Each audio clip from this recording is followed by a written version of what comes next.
baru sebulan sudah turun. Iya, itu yang ibu-ibu nanti kalau masak itu mesti belikan ibu. Terus dapatnya dari sini Mas, dari mana?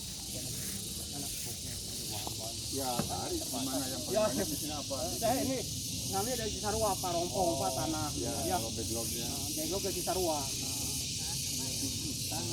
Nah, gitu. Terus di lingkungan belum dibina ya? Belum. Saya dengar katanya ada ini apa kandang sapi banyak. Ini tergantung lokasi. Berapa hari medianya apa, terus berapa hari Oh, ini untuk menjadi Rendam aja. ini direndam air hangat ya semalam. Kemudian dibungkus sama kain. Itu 3 hari udah gini keluar. Kalau ini udah bisa langsung kita nanam segini.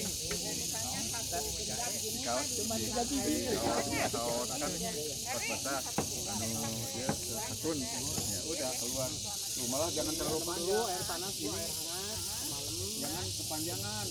Nah, kalau kepanjangan Sama kain kaos. masukin ke patah kan. Nah, kalau ini nggak patah begini. dari 3 butir tadi Ya, 49. ya bisa 100 bisa tergantung polybagnya ya. Oh iya. Jadi range-nya antara 3 ons sampai 5 ons. Kan ada yang sudah di sana ya dari